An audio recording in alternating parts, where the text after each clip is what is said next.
Halo, selamat sore pemirsa. Anda menyaksikan Ainews Sore bersama saya Syafaati Suryo.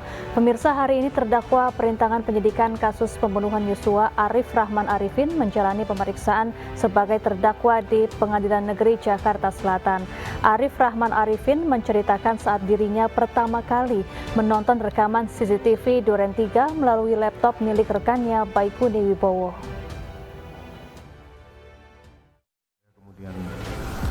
Kaget, tapi kemudian Yosua mengancam Yang Mulia. Kemudian istri saya menyampaikan dia kemudian melakukan perkosaan terhadap istri saya. Saya tahu kapan kamu bohong, kapan enggak. Cerita kamu nggak masuk di akal.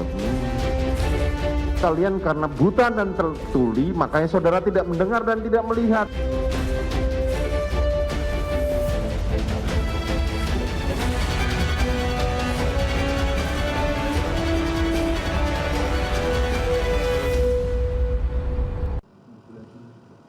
Yang saudara tahu berkaitan dengan perintahnya Pak FS tadi, kan Pak FS di dalam memerintahkan untuk musnahkan toh?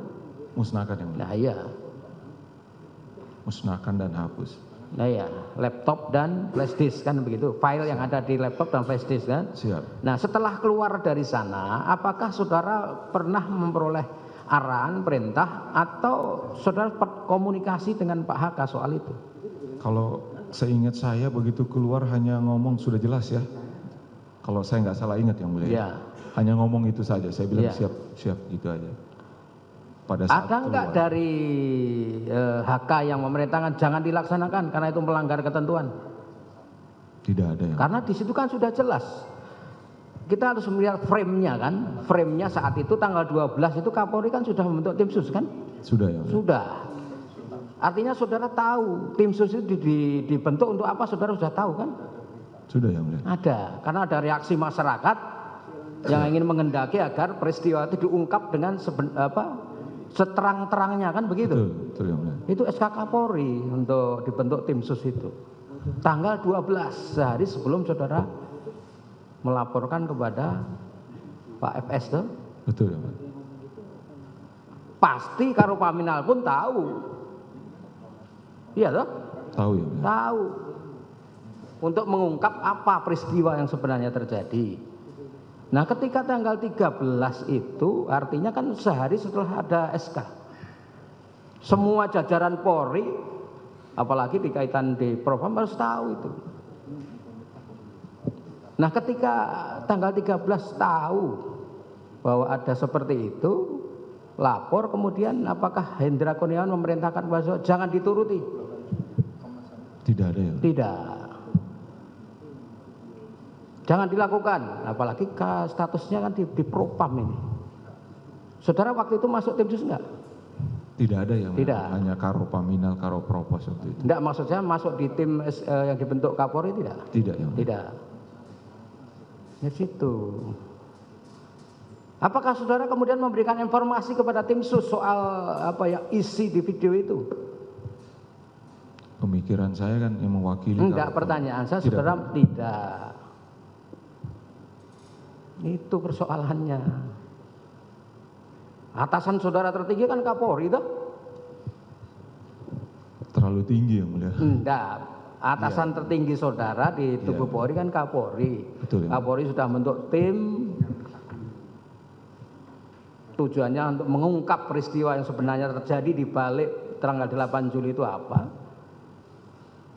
Itu. Mestinya minimal memberikan informasi kalau saudara tidak mampu melakukan sesuai dengan jabatan saudara saat itu kan. Melapor ke Karo itu sudah tinggi Yang Mulia. Iya, maksud saya kan saudara juga tidak dilarang oleh Karo saat itu untuk tapi faktanya setelah itu saudara kan sama saudara minta kepada Baikuni untuk minta laptopnya toh? Saya sampaikan perintah ya. Nah iya. Perintah yang saat itu saudara tanggal 12 Kapolri sudah membentuk tim sus untuk mengungkap apa yang seharusnya diungkap. Tanggal 13 itu saudara keluar dari ruangan, saudara komunikasi dengan Baikuni toh? Betul ya Mulia. Terus minta laptopnya Baikuni toh? Minta hapus dulu ya mulia. Iya, artinya kan dalam konteks saat itu mindset saudara kan ingin melaksanakan perintahnya Ferdy Sambo toh? Betul ya mulia. Iya.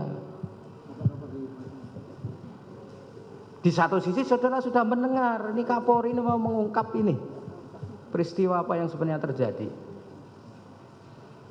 Jadi kita harus melihat frame-nya itu dalam konteks ada sebuah peristiwa itu diragukan oleh publik, Kapolri menindaklanjuti peristiwa ini untuk mengungkap.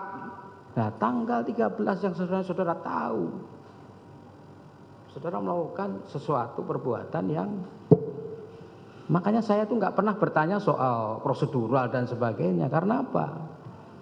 Kan saudara sudah di sidang etik. Artinya secara prosedural internal Polri saudara sudah dinyatakan bersalah, keliru. Dari sini mereka lebih tahu dong soal aturan di Polri daripada kami. Makanya saya hanya bertanya soal hal yang begitu kaitannya dengan soal fakta apa sih yang melatar belakangi saudara.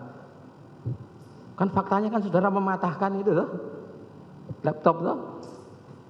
Iya, berarti kan Iya. sebelumnya saya sudah dengan baik ini. Betul, kami Iya. paham.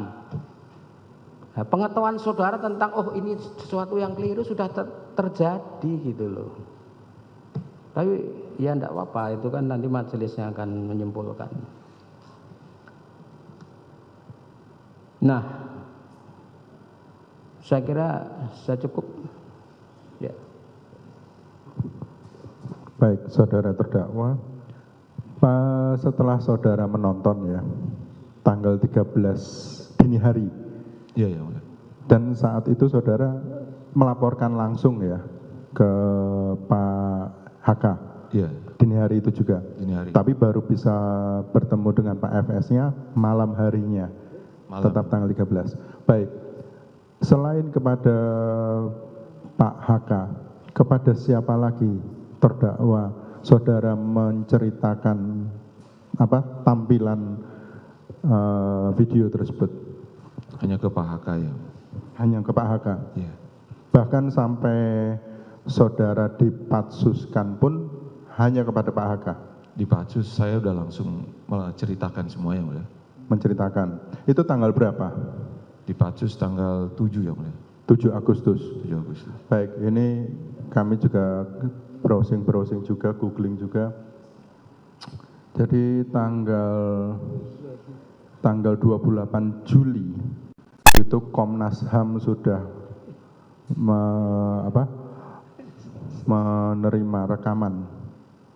28 Juli 2022 Komnas HAM sudah menerima rekaman bahwa pada intinya Joshua masih hidup pada saat Pak FS.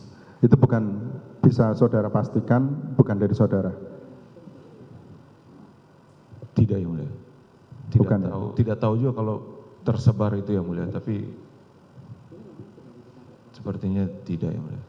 Ya, tanggal 28 Juli. Pertama kali terdakwa mulai terbongkarnya atau mulai terlihat bahwa ada fakta yang berbeda dan saudara mulai terlibat dan sudah mulai diperiksa oleh diperiksa atau mulai dianalisa oleh institusi Polri. Itu kapan?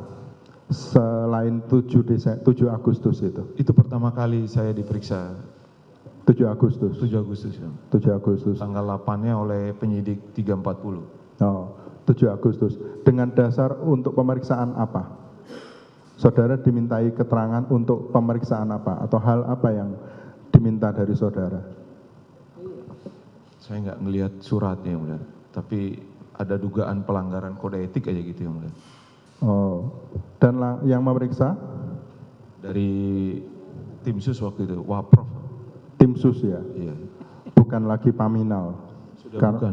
Sudah bukan lagi Paminal ya, karena kalau melihat membaca keputusan Kadifropam bahwa bila ada kode etik itu adalah kode etik yang dilakukan oleh anggota kepolisian adalah kewenangannya Paminal. Lidiknya aja awal. Lidiknya aja. Iya. Oh. Lah apakah saudara sudah pernah dilidik sebelumnya atau langsung dihadapkan dengan tim sus? Saya pertama kali diperiksa ya itu yang mulia. Langsung oleh tim sus? Iya. Yang. Jadi tidak ada lidik terlebih dahulu oleh Paminal katakanlah?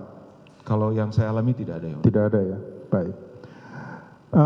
Saudara berkarir sebagai anggota kepolisian lebih dominan di bidang apa? Maksud saya apakah reserse kah, atau lantas kah, atau yang lain? Campuran yang mulia. Saya Campuran. pernah jadi pembina, pernah di Sabara, pernah di... Tapi yang paling dominan apa? Di penyidik yang mulia. Penyidik, reserse berarti bisa? Di Krimsus yang mulia. Krimsus, penyidik ya? Siap. Baik. Tentunya pasti sebagai seorang penyidik pasti sering ya menghadapi menemukan fakta A. Tapi kemudian yang terjadi adalah atau dalam pengembangan adalah fakta B dan itu yang lebih dapat dipercaya. Nah, ini kan sama kondisinya. Saudara telah meyakini suatu fakta A. Seperti saudara katakan tadi ya. Iya. Sudah meyakini ada tembak menembak dan segala macam. Kemudian setelah melihat rekaman, katakanlah ada fakta B yang saudara hadapi. Nah, itu kenapa saudara sampai sebegitu emosionalnya, sampai saudara katakan saudara sampai berlutut, berjongkok, lutut bergemetar, itu kenapa? Pasti kan sebelumnya sering menghadapi perbedaan fakta-fakta itu kan sering, tapi apakah saudara sampai harus jongkok seperti itu? Karena kan melihat langsung yang mulia. Saya ngalami langsung. Saya melihat sendiri proses dari mulai otopsi, terus kemudian saya sempat dengar langsung penuturan dari Bu PC. Begitu. Siap. Baik. Tapi kan yang terlihat terlihat yang saudara tonton, terdakwa tonton kan keberadaan Joshua yang masih hidup pada saat Pak FS datang. Iya. Bukan fakta sebelumnya yang saudara yakini bahwa Pak FS datang setelah terjadi tembak menembak. Begitu. Iya. Ya kan? Nah, itu kan tidak ada kaitannya dengan tembak menembak. Dan artian kan saudara melihat hanya sosok Joshua yang masih hidup.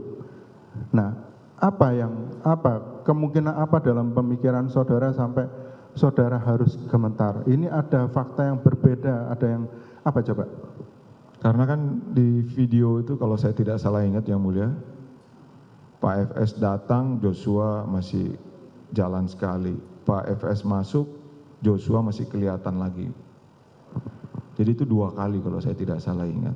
Sementara yang terus saya dengar dari mulai tanggal 9 sampai dengan di berita itu semuanya keterangan mengenai tembak-menembak. Ya, silakan lanjutkan. Siap.